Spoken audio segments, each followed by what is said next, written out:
आता आपण आलेलो आहोत रामदेव श्रीदेव रवळनाथ मंदिर गोरख या ठिकाणी। खूप सुंदर असं हे मंदिर आहे।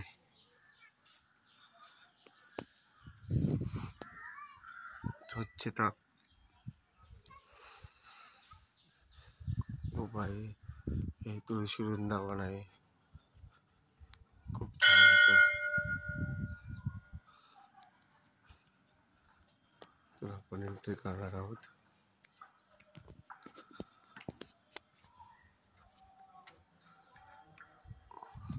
सुंदर असा हा गाभारा।